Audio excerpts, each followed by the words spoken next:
The former president is going to get my vote in Virginia as soon as I get to the in-person voting, which begins on Saturday morning. And I hope that you will do the same. I put all of the arguments in one place. Now, I know the odds favor the former president if you believe in Nate Silver. He's got him up 60% odds of winning, 40% odds of Kamala Harris. If you look at the national polls, Harris has got a slight lead. If you look at the state polls, they're tied. And if you look at the internal, Donald Trump's doing very well. The new Gallup poll is a stunner. The unfavorable rating among independents for Kamala Harris is 60%. She can't win with that number, and Gallup, of course, is the gold standard. So I made all my arguments against the backdrop of a pretty good feeling among Trump supporters, but it's going to be a roller coaster. It always is. I've done this many times. My first vote was in 1976, and believe me, there are very few blowouts. Very, very few blowouts, and when they occur, you don't even know that they're going to occur, with the exception of 2008, when we all knew that President Obama was going to become President Obama. They don't look like a blowout until the day after. So I wanted all of the arguments. You have to persuade people, not just tell them vote for X or vote for Y. I want to persuade you why you should vote for Donald Trump and J.D. Vance. And it really begins. And my emphasis is on, in my column, the fact that you don't only elect Donald Trump and J.D. Vance or Kamala Harris and Tim Walz. You elect 3,000 people. The most important of those 3,000 people, they're political appointees. They bring 3,000 people with them. The most important of those people are the national security team. Right now it's Joe Biden, Tony Blinken, and Jake Sullivan, and they've been a disaster for the world. It's going to be, if it's Donald Trump, we know what his national security team was at the end of his first term. It was Secretary of State Mike Pompeo, National Security Advisor Robert C. O'Brien, Director of National Intelligence John Radcliffe. Rick Grenell had been there almost the entire time. He left at the end of the administration to go over and work on the Trump campaign, but serious people doing serious things. He didn't always hit a home run, but he batted over 600 when it came to appointees. We don't know anything about Kamala Harris's national security people, except her national security advisor to the vice president, a man named Philip Gordon, about whom I've heard very troubling things. But what about those 3,000 people? Those 3,000 people go into the federal agencies. There are 160 federal agencies. Most of those 3,000 people do not go through advice and consent. Now, I've held jobs in the federal government in the Reagan administration. I was a wet-behind-the-kids lawyer coming off of the D.C. Circuit, and I went into the DOJ as a political appointee for both William French Smith and Ed Meese. Then I went to the White House counsel's office for Fred Fielding and Richard Hauser. Then I went over to NEH. Then I went to OPM as their general counsel. Big agency, 6,000 people. Then I got nominated for and confirmed by the Senate as the deputy director of the Office of Personnel Management. I ended up as the acting director of the Office of Personnel Management. Those last two jobs are the 7 I held in the executive branch. My clerkship on the D.C. Circuit doesn't count. That's the judicial branch. Those 7 jobs in the executive branch, 5 didn't require anybody's okay except President Reagan and his personnel department. 2 of them required that I have gone through Senate advice and consent. It's very few people that get a check on them. So Donald Trump gets to bring his 3,000 people. We know who they are. Kamala Harris gets to bring 3,000 people, too.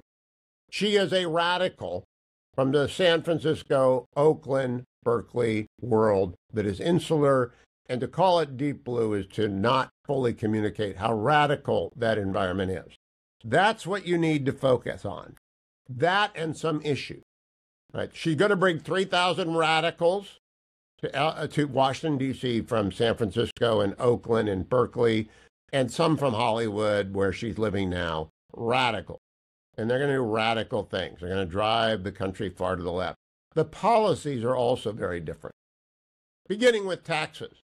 Donald Trump wants to extend and revise the tax code of 2017. He wants to add no taxes on tips, no taxes on overtime.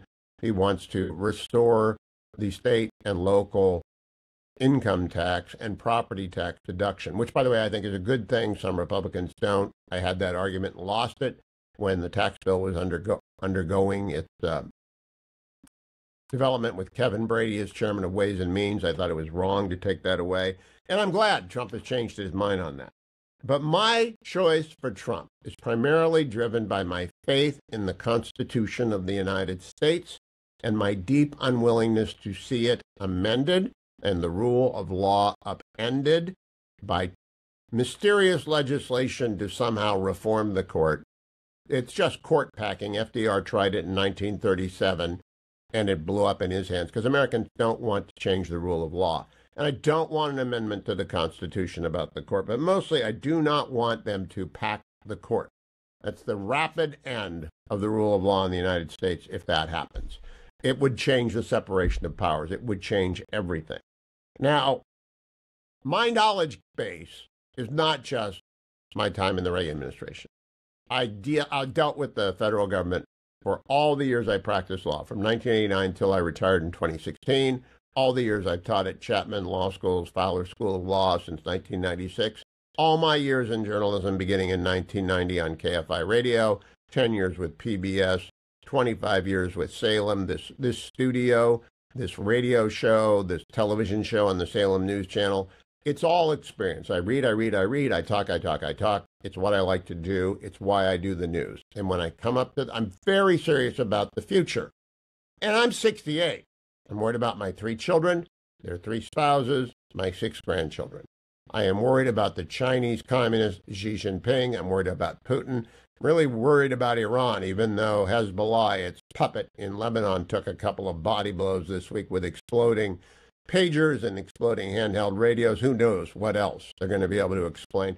The bad guys are reeling as Israel takes them on, in the same way that the United States took a long time to go from being surprised at Pearl Harbor to the first battle at Guadalcanal, until the war actually turned the Pacific at Midway. Long time for us to get to North Africa, longer to get to Italy, longer to get to D-Day. It takes a long time. These wars go on. But we can win. The West can stay free and healthy and productive. We can win the artificial intelligence race, the supercomputing race, if we get energy, domestic energy production. Not only natural fossil fuels, liquefied natural gas, oil. We got to build nuclear plants, or we're not going to win the AI battle. Trump believes in growth. He ought to combine a bunch of agencies into the Agency for Growth and Stewardship. Department of Interior, Department of Energy, EPA. Put them all together. Bring in the Forest Service from the Department of Agriculture. Put Doug Burgum, if you heard him on the show yesterday, put him in charge of it. But the very important thing I want you to know is the quality of the people and how much everything changes with every administration. Everything changes. And the president, you see him on TV, you see her on TV. I don't know if it's going to be Trump. I don't know if it's going to be Harris. I don't think we will recover the lost lead with the People's Republic of China and Xi Jinping and the CCP if Kamala Harris wins. She's not a communist agent. She's a radical. She will cut defense spending. I don't know what we're supposed to deter China with if she wins. But I've just got to say, when you have someone like Trump, who's basically apolitical, he's running on a moderate agenda. He doesn't want an abortion ban. He doesn't want any of the nutty stuff the Democrats are saying he wants. That's just campaigning. He wants to bring basically moderates and conservatives, those 3,000 people will be very mainstream, from Goldwater Republicans to Rockefeller Republicans, everyone in between, and a few Democrats. Like he had Peter Navarro. Hope they don't have Peter Navarro in the second term. He was a Democrat. But who do our enemies fear? Donald Trump or Kamala Harris? Key question. They do not fear Kamala Harris. They will roll on. China will roll on into Taiwan, into the outer Philippine Islands. And we know as well that Russia will not be deterred. We know Iran will not be deterred. Our ally Israel will be endangered. Now, you didn't get any of this in the very, very biased ABC News debate, but I've laid it out paragraph after paragraph in my new column, which you can get at my X account, or you can watch this again at YouTube. But I encourage you, please, send this video, send the column to all your friends and family. Donald Trump, J.D. Vance has to win.